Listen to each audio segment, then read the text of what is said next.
가사 끝나고 피아노 반주가 또 한마디 이어지는데 제가 몰라가지고 미리 잘라가지고 성가대 오늘 시험 들게 생겼네. 죄송합니다. 예.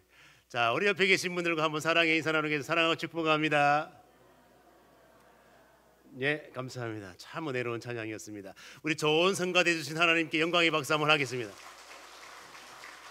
너무너무 감사합니다. 5월은 가정의 달입니다. 그래서 어린이날도 있고 어버이날도 있고 또 스승의 날도 있고 부부의 날도 있고 그렇습니다. 부부의 날은 며칠일까요? 그렇습니다. 5월 21일 둘이 하나가 되라고. 그래서 설교를 온전 설교가 아니라 특강 반, 설교 반 이렇게 믹스해가지고 1년에 한 번 있는 날이기 때문에 그렇게 진행을 하도록 하겠습니다. 자, 이제 우리 부부가 된다는 것은 결혼을 하여 이렇게 삶을 살아왔다는 그런 증거잖아요. 그래서 결혼과 관련된 생각을 해볼 건데, 자, 이제 공감대 형성을 위한 퀴즈 문제를 하나 풀고 한번 가보도록 하겠습니다. 자, 결혼은 해도 후회하고 안 해도 후회하고 이렇게 말한 사람은 누구일까요? 뭐 알 수가 있나 뭐. 누가 그랬을까요? 네? 예. 시간이 가기 때문에 정답을 빨리 말하겠습니다. 왜 정답을 빨리 말하는가 하면은 제 유튜브를 보는 이제 제 집사람 친구가 왜 인평교회는 문제 나가면 빨리빨리 대답을 안 해요? 그래서 빨리빨리 지나가야 되겠다는 생각이 듭니다. 자, 그래서 보면은 덴마크 실존주의 철학자 킬케고르가 이 말을 해요. 또 누가 말을 하는가 하면 헬라 철학자 소크라테스가 이런 말을 해요. 그런데 킬케고르는 그대로 결혼은 해도 후회 안 해도 후회 요 말 그대로 했고, 소크라테스는 약간 우회적으로 이렇게 말을 했습니다. 어쨌든 결혼의 삶은 살다가 보면 다 이제 후회를 해. 인생은 다 후회를 하게 돼. 그래서 인생을 쭉 살아본 사람들이 이제 부부의 삶의 5단계를 설명을 합니다. 어떻게 설명을 하는가 하면은 처음에는 다 사랑으로 살아. 결혼해가지고 누가 사랑으로 안 살겠습니까? 다 사랑으로 살지. 그 사랑이 식으면 그 다음엔 뭘로 살까요? 정으로 살지. 정도 떨어져. 그냥 정내미가 뚝뚝 떨어진다 캐. 그 다음에 필요해서 살아야지. 서로가 필요해서 살아가지고. 그게 맞는 게 저희 집사람 옷 입을 때 보면 여자들은 왜 여기에 지퍼 올리도록 돼 있는지 몰라. 이거 힘들어. 저보고 올려달래. 근데 화나면 올려주고 싶지 않을 때가 있어. 다 필요한가 봐서 그렇습니다. 자, 그다음에 불쌍해서 산대. 그럼 마지막에는 뭐 해서 살까요? 에? 묻어두려고 사는데. 그렇습니다. 어쨌든 웃자고 하는 이야기고, 우리 인생은 다 그런 것 같습니다. 사랑으로 시작했다가 다 이게 정으로 점점 식어, 사랑이 다 식어. 그렇습니다. 그래서 인생을 살다가 보면 남자 여자 성격이 딱 같아가지고 그냥 우리 교리랑은 다르지만은 다음 생에 태어나면 나 이 사람하고 꼭 살겠다 이런 사람 별로 없어. 다 어떻게 해요? 다음 생에 태어나면 당신 아닌 사람과 살고 싶다고 하는 게 우리 한국인의 부부예요. 다. 왜? 그만큼 차이가 있다는, 살아보니까 차이가 있습니다. 그렇습니다. 자, 어떤 차이가 있을까 보면은 일단은 스타일 자체가 남자는 여자의 외모를 좋아해. 그래서 남자는 다 여자 외모에 속아. 여자는 남자의 뭐에 속을까요? 허풍 뜨는 게 다 속아가지고 그냥 결혼을 해. 그 결혼을 하다 보면 또 후회하고 그렇습니다. 또 뿐만 아니라 이제 남자와 여자 여러 가지 차이가 있는데, 이제 여자에게 접근하여 고백할 때 남자들은 무슨 마음이 드는가 하면 거절당하면 어떻게 하지? 이런 마음이 드는 거예요. 또 여자가 남자가 이제 접근해 오면 저 짐승 같은 게 무슨 꿍꿍이 속이 있어가지고 이런 마음이 들어. 그래 다 두려워 그렇습니다. 또 우리가 쇼핑할 때도 보게 되면 남자와 여자의 성격 차이가 있습니다. 남자는 속전속결이야. 그냥 가면 팍 뭐 꽂혔다 그러면 이게 끝이야. 근데 여자는 과정이 중요하다 이거예요. 그래가지고 꼼꼼히 살펴보고 이렇게 다 살펴보고, 그럼 그날의 목적을 이루느냐 아니야 또 보고 있다가 한참 생각해보고, 그래서 나중에 과정이 중요한데 이게 잘 모르거든요. 그렇습니다. 또 이제 남자가 눈물을 흘릴 때와 여자가 눈물을 흘릴 때 달라. 남자가 눈물을 흘리는 것은 다시 울지 않기 위하여 흘리는 거야지. 여자는 왜 울까요? 그래 자기 기분 내키니까 우는 거지 뭐. 그래 그게 달라. 그렇습니다. 또 이제 우리가 삶을 살다가 보면 여러 가지 삶의 고통도 있고 괴로움도 있고 그러니까 친구를 찾아가는 목적이, 남자는 삶이 괴로울 때 친구 찾아, 친구야 한잔하자 뭐 이래 가는데, 여자는 왜 친구 찾아갈까요? 자랑하고 싶은 게 있으면 찾아가는 거지. 자, 그렇습니다. 이처럼 남자 여자는 평생을 살아도 이렇게 차이점이 많아. 그래서 이제 한간에 떠드는 이야기 중에 그런 게 있어요. 노부부가 그만큼 살았음에도 불구하고 성격 차이로 이혼하자. 그래가지고 이제 성격 차이로 도저히 못 살겠다. 그래가지고 서로 별거 상태에 들어갔다는 거예요. 그래서 여자는 여자대로 따로 살고 남자는 남자대로 따로 살고. 그럼 우리가 이렇게 별거 상태만 있을 것이 아니라 서류도 깨끗이 정리하자. 그래가지고 마지막 이제 이혼 서류 확정을 지으려고 마지막에 식사라도 한번 하고 헤어지자. 그래서 둘이서 만나서 이제 통닭을 시켜놨대네.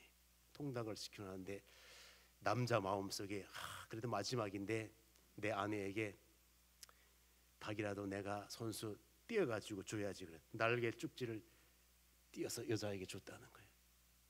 그러니까 여자가 화가 나가지고 이 인간이 평생을 살아도 내 마음 이해를 못한다고 문을 박차고 나갔네. 왜 그런가 하면은 나는 평생 닭다리를 좋아하는데 이 인간은 날마다 나에게 날개만 준다고. 그래 나간 거야 지금 박청을. 그런데 이 뻘쭘해진 남자가 뭐라고 하는가 하면 나는 평생 날개가 좋아가지고 그래도 평생 내가 좋아하는 거 안 먹고 통닭 사올 때마다 나 좋아하는 거 누구 준 거예요? 그 아내를 준 거야. 나는 나 좋아하는 거 내가 안 먹고 아내를 주는데 아내는 이해를 못하고 발을 박차고 나가니까, 그래가지고 이제 또 그날도 가서 각자 헤어져가. 할아버지가 그래도 미안해가지고 핸드폰을 막 돌렸다는 거예요. 안 받아. 두 번째도 안 받아. 이 할머니가 신경질나니까 배터리를 빼놓은 거지. 그리고서 그 다음날 아침에 일어나서 가만히 생각을 해보니까 내가 너무 심했나? 그리고 할머니 생각에 그 말이 자꾸 떠오르는 거야. 할아버지가 한 말이 무슨 말? 나는 한평생 내 날개 쭉지 좋아해가지고 좋아하는 거 내가 안 먹고 당신 드렸는데 왜 그러느냐고. 그 말이 자꾸 생각나는 거예요. 그래가지고 전화를 해봐야 되겠다. 그래가지고 전화를 딱 하니까 할아버지도 안 받아. 인간이 기분 나빠서 안 받나? 그래가지고 계속해도 안 받아. 조금 있는데 경찰서에 연락이 왔어. 뭐라고 왔는가 하면 당신 남편이 죽었다고. 우리 가서 보니까 이 핸드폰에 문자를 보내려고 문자가 적혀져 있는데 여보 미안해 그리고 사랑해. 이걸 전송을 해야 되는데 전송을 못하고 세상을 떠난 거야. 우리 인간은 마지막이 미안해 이걸로 끝나는 것 같아. 그래서 나온 노래가 있을 때 잘해. 그게 나온 것 같아. 자, 우리 한번 옆에 계신 분들과 한번 인사. 자, 있을 때 잘합시다. 시작. 있을 때 잘해야 돼. 있을 때 그런 것 같습니다. 자, 그렇습니다. 자, 어쨌든 우리가 이렇게 남자가 여자가 성격이 차이 나든 뭐하든 성경적으로 남자의 위치, 여자의 위치를 정할 때에 남자는 여자의 머리, 그리고 가정의 축복권자로서 성경은 정의해 놓고 있다는 사실입니다.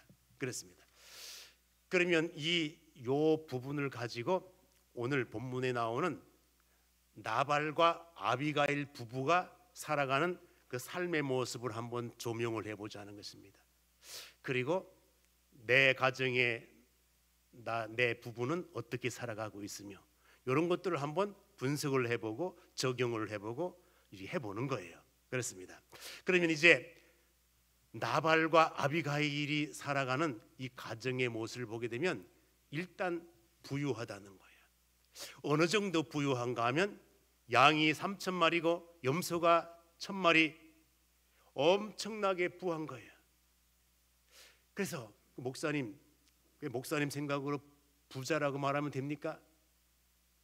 제 주관적인 생각이 아니라 객관성이 필요하잖아요.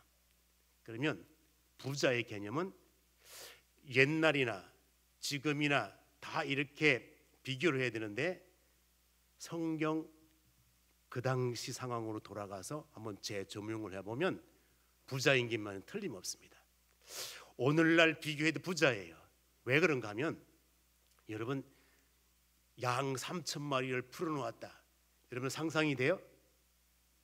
30마리도 아니고 300마리도 아니고 3,000마리의 양이 있다. 양만 있는 것이 아니라 염소가 1,000마리 있다.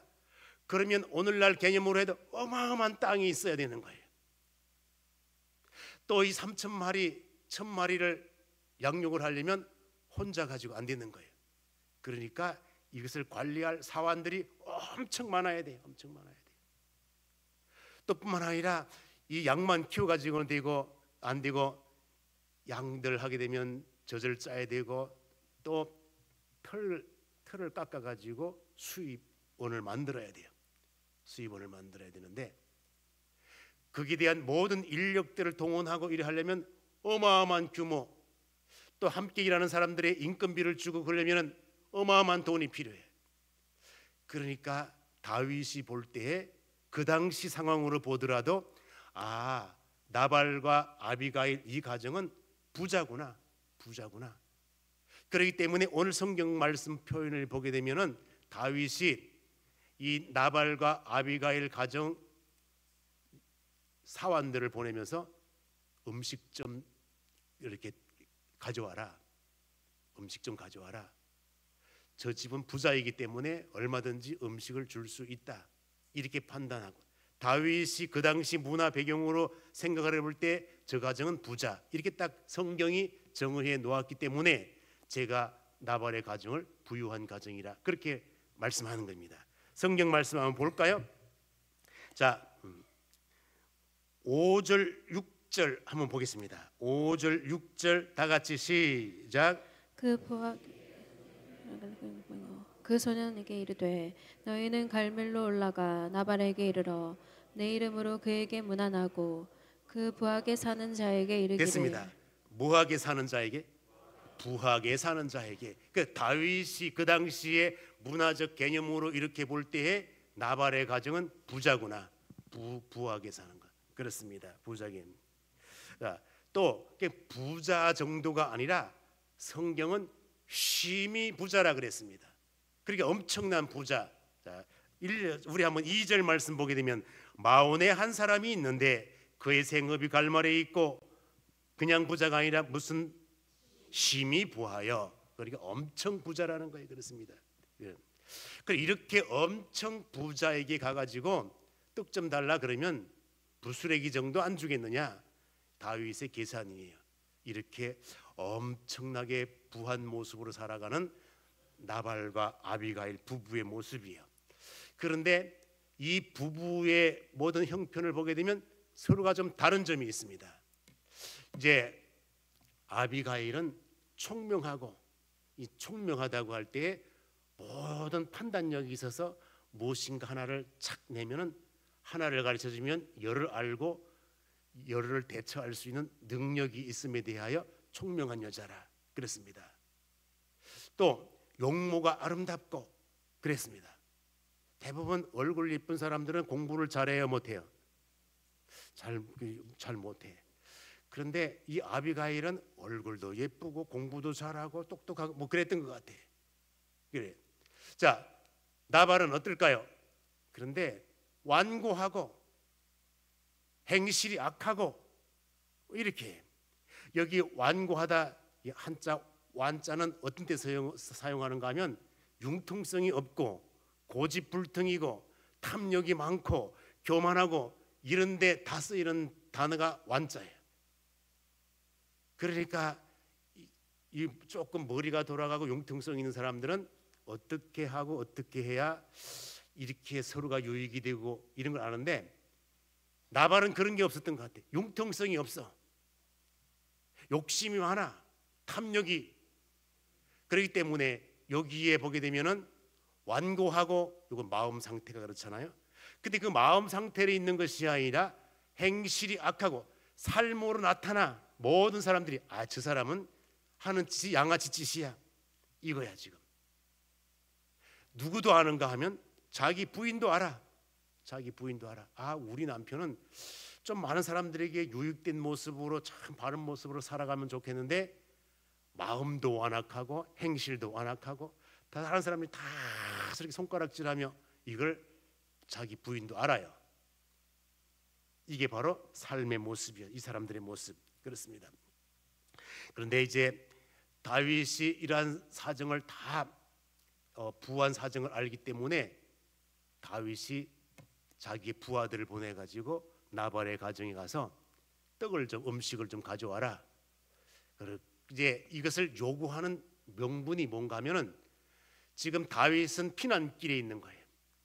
온전한 삶을 살지 못하고 이리 피난 저리 피난 다니다가 보니까 음식 조달할 데가 없는 거예요. 그러니까 배가 고프잖아요. 다윗도 배가 고프고 그의 부하들도 배가 고프고, 그러니까 나발의 집에 가면 음식을 구할 수 있으니까 그 집에 가가지고 떡을 좀 가져와라. 두 번째 명분이 있습니다. 무슨 명분인가 하면 다윗이 모든 이방 적군들뿐만 아니라 이런 모든 것들을 다 통치하고 다스리고 그런 상황 속에서 이 나발의 가정이 평안하고 나발의 가축들이 다른 사람들의 적들에 의하여 빼앗기지 아니하고 온전하게 유지될 수 있는 그런 상황인 거예요.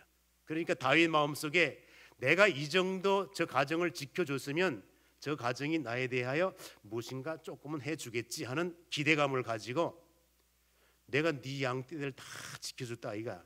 그러니까 떡 좀 주라 이거야. 또 무슨 명분이 있는가 하면 내가 너의 양떼들을 지켜주지 않았다 치더라도 너희가 나에게 떡을 줄 수 있는 명분이 뭔가 하면은 히브리 구제법에 의하여, 히브리 구제법은 어떤 법인가 하면 어떤 나그네가 온다 할지라도 그 나그네를 위하여 베풀 수 있는 게 히브리 구제법이에요.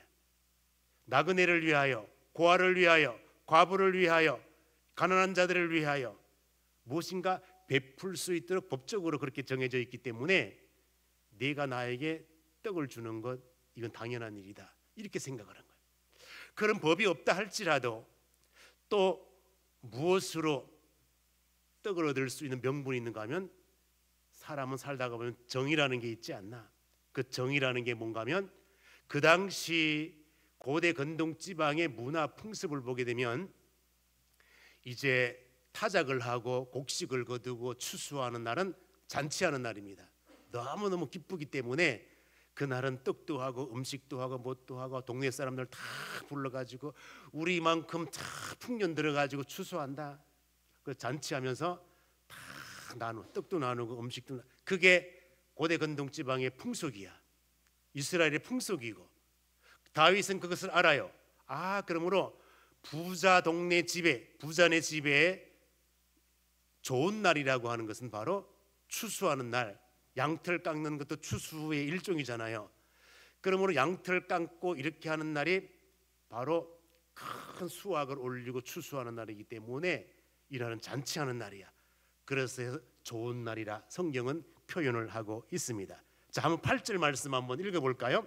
자, 8절 다 같이 한번 읽습니다. 시작. 내 소년들에게 물으면 그들이 내게 말하리라. 그런즉 내 소년들이 내게 은혜를 얻게 하라.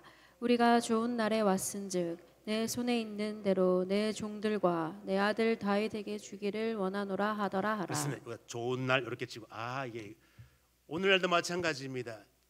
제가 살던 시골의 모습을 보게 되면 벼 탈곡하고 보리 탈곡하고 뭐하고 이래 하게 되면 음식을 해. 음식을 다 이래가지고 음식을 그리고 동네 사람들과 다 나누어 함께 식사하자고 이렇게 이게 정의예요. 고대 근동 지방의 삶이나 오늘날 우리 한국의 삶의 시골의 모습이나 다 그 모습이야. 추수하고 뭐하고 나는 데는 다 좋은 날이기 때문에 음식도 다 나눠요. 그 다윗이 나발의 가정에 요구하는 것이 무례하게 강제로 이게 아니라 문화적인 배경을 따라 정을 가지고 율법에 명시한 대로 따른다면 뭐 이런 차원에서 사랑을 베풀고 구제하라는 것이지 무례하게 네 가져와라 강제로 이게 아니잖아요. 그럼에도 불구하고 이 다윗의 요구에 나발이 거절합니다. 뭐라고 거절하는가 하면은 나발 나름대로 또 명분이 있어. 거절하는 그게 뭔가 하면 내가 다윗이 누군지도 모르는데 떡을 줄 끼고 다윗의 아버지 이새가 누군데 나 알지도 못하는 사람인데 떡을 준단 말이고 또 뿐만 아니라 요즘에 보게 되면 주인에게서 도망쳐가지고 떠돌이 신세하고 그냥 먹을 게 없으니까 양아치 짓하면서 이거 빼앗고 저거 빼앗는 그 무리들이 많다고 하는데 다윗이 그런 사람 아이가 양아치 같은 사람. 그런데 내가 왜 음식을 줄 끼고 이렇게 나온 거예요 이제. 그러니까 다윗이 화가 날까요 안 날까요? 나지. 내가 네 거 빼앗아 먹으려고 했나?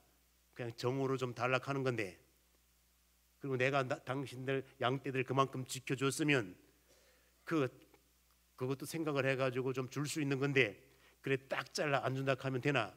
그리고 우리를 양아치 취급하고 떠내기 취급하고 이래가지고 되겠나? 화가 난 거예요. 다윗이 화가 나가지고 용사 400명을 모집한 거예요. 야 칼을 차라. 이런 식으로 돼요. 그러니까 이제 아비가일 종들이 아비가일에게 가지고 보고를 해. 세상에 다윗이 요래요래 해가지고 조래조래 해가지고 요차요차 조차조차 지금 화가 났습니다. 그래서 지금 400명 다 칼차고 준비하고 있는데 이 정도 되면 우리 집안 망할 수 있습니다. 그러니까 지혜로운 아비가일이 이래서는 안 되겠다. 이래서는 안 되겠다. 그렇습니다. 그래서 이제 아비가일이 요 위급한 상황을 알고 대처를 하게 됩니다. 그래서 지혜로운 여인 아비가일이 대처를 해. 어떻게 대처를 하는가 하면은 그래 다윗과 그 용사들이 피신 중에 얼마나 배가 고프겠나. 떡을 준비하자. 포도주를 준비하자. 고기를 준비하자. 과일을 준비하고 건포도 준비하고 다 준비하고 그렇습니다. 그리고 잔뜩 나귀에 싣고 이렇게 가요. 가가지고는 그 아비가일의 행실을 보게 되면 땅에 엎드려 다윗 앞에 엎드려 그리고 인사를 해. 깍듯이 이렇게 깍듯이 인사를 할 뿐만 아니라 다윗을 뭐라고 부르는가 하면 나발은 다윗을 양아치 취급해야 되는데 아비가일은 다윗을 뭐라고 하는가 하면 주래 주.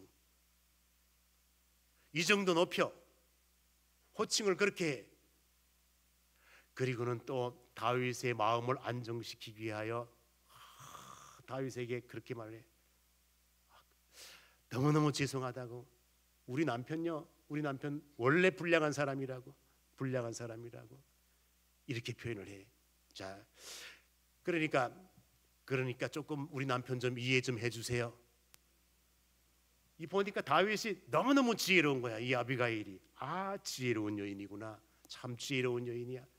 그래서 이 다윗의 마음속에 나발을 죽이고 싶은 복수의 마음이 있었는데 그 마음이 싹 사라진 거예요. 싹 사라졌습니다. 그래서 이 아비가일이 행한 모든 말과 행실과 그 모든 사랑의 마음을 보고 막 칭찬을 하는 거예요. 하나님께 찬송을 하고 축복을 하고 이런 마음이야지. 그렇습니다. 이 과정을 보게 되면 다윗이 하나님께 찬송을 해. 왜 찬송을 하는가 하면 하나님께서 아비가일을 내게 보내지 아니하였더라면 자기는 복수의 칼을 가지고 나발을 죽이실 수도 있는데 이렇게 살인을 면하게 하고 복수를 면하게 하고 하나님께서 아비가일을 보낸 일에 대하여 하나님께 찬송을 해. 한번 말씀 볼까요? 보도록 하겠습니다. 자, 32절 가서 보겠습니다. 32절 다 같이 한번 읽어볼까요? 시작. 다윗이 아비가일에게 이르되 오늘 너를 보내어 나를 영접하게 하신 이스라엘의 하나님 여호와를 찬송할지로다. 그렇습니다. 만약에 하나님께서 아비가일을 보내지 아니하였더라면 다윗은 그냥 복수의 칼 그대로 그렇게 복수를 했을 수도 있어요. 그런데 하나님께서 아비가일이라고 하는 지혜로운 여인을 보내사 이 위기 상황을 모면하게 하고 그렇습니다. 그래서 아비가일 편에서 다윗 편에서도 다 유익된 모습으로 나타나 아비가일 보내신 하나님께 찬송의 모습을 드려. 그리고 아비가일을 칭찬해. 뭐라고 칭찬을 하는가 하면 당신은 참 지혜로운 여인이라고. 지혜로운. 자, 한번 또 33절 한번 볼까요? 33절 읽습니다. 시작. 또 내 지혜를 칭찬할지며 또 내게 복이 있을지로다. 오늘 내가 피를 흘릴 것과 친히 복수하는 것을 내가 막았느니라. 그렇습니다. 이게 보게 보이는 내 지혜를 칭찬한다. 내 지혜를 참 아비가일을 볼 때 참 지혜로운 여인이구나. 지혜로운 여인. 또 축복을 해. 내게 복이 있을지로다. 내게 복이 있을지로다. 자, 그렇습니다. 이렇게 엄청난 것을 다윗이 이제 모면하고 베풀고 아름다운 열매로 이제 이 과정을 마무리해요. 마무리하는데 나발의 이 악행을 누가 보고 계셨는가 하면 하나님께서 보고 계셨어요. 보고 계셨어요. 그래서 너는 율법도 모르는구나. 너는 사랑도 모르는구나. 너는 인간의 정도 모르는구나. 오직 너만 알아. 너만 알아. 그러니까 하나님께서 이 악행한 나발에 대하여 어떻게 벌을 내리는가 하면 한번 볼까요? 자, 37절 38절 가서 나발이라고 하는 이 사람 사람 꾸실 못하면 사람이 무엇으로 변할까요? 인간으로 변하지. 인간으로 변하다가 인간에 또 더 나쁘면 왼수로 변해요. 자, 이 왼수 같은 나발이 어떻게 되는지 자 볼까요? 37절 38절 시작. 아침에 나발이 포도주에서 깬 후에 그의 아내가 그에게 이를 말하매 그가 낙담하여 몸이 돌과 같이 되었더니 한 열흘 후에 여호와께서 나발을 치심에 그가 죽으니라. 그렇습니다. 자, 그래서 우리는 이 사건들을 통하여 이제 사회는 나 홀로 사는 삶이 아니잖아요. 관계성을 가지고 살잖아요. 그래서 부부지간, 형제지간, 가족지간, 이웃지간 이렇게 다 더불어 사는 사회. 더불어 사는 사회에 우리는 특별히 한 가지 더 큰 의무를 가지고 있는데 하나님과의 관계성까지 가지고 있습니다. 그러므로 우리가 살아가는 삶은 하나님께는 영광이요 많은 사람들에게는 유익이 되어야 돼. 그렇습니다. 그런데 나발의 삶을 보게 되면 그게 없는 거예요. 하나님은 물론 사람과 사람 사이에 정도 없고 사랑도 없고 오직 자기 욕심으로만 살아가는 나발의 모습. 그렇습니다. 그래서 우리는 인생을 한번 생각을 해봐야 됩니다. 무슨 생각을 해야 되는가 하면 우리가 꿈꾸는 것을 멈추면 인생이 끝나고 또 뿐만 아니라 믿는 것을 멈추면 무엇이 끝날까요? 희망이 끊어져. 그렇습니다. 배려하는 것을 멈추면 어떻게 될까요? 사랑이 끝나고 나누는 것을 멈추면 우정도 끝나고. 그러므로 우리가 살아가는 삶 속에 이 더불어 살아가는 삶 속에 관계성이 중요하구나. 그래서 하나님과의 관계 속에 소망을, 많은 사람들과의 관계 속에 사랑을, 그렇습니다. 사랑은 베풀고 배려하는 데서부터 시작이 됩니다. 그렇습니다. 그러므로 이제 내 신앙을 한번 조명을 해보는 거예요. 그렇습니다. 서로를 배려하는 사랑의 삶이었는지, 또 부부지간에도 서로 이해하지 못하고 물어보지 못하고 그냥 오해와 의심으로만 살아가는 삶이었는지, 배려하고 사랑하는 삶이었는지 한번 생각을 해보고, 위기를 모면할 정도의 지혜로운 그러한 모습이 내게 있는지, 막무가내식으로 살아가는지 한번 생각을 해보고, 하나님을 경외하는 신앙이 있는지도 보고, 주님 안에서 소망을 가지고 사는 사람인지 한번 잘 생각해 보시고, 여러분의 삶이 하나님께 영광, 많은 사람들에게 유익이 될 수 있기를 주님의 이름으로 축원드립니다. 기도하겠습니다. 하나님, 말씀 허락하심 감사합니다. 이 말씀이 꼭 우리 일반적인 삶과 신앙의 삶의 기본이 되게 하여 주시옵소서. 예수님의 이름으로 기도 올리옵나이다. 아멘.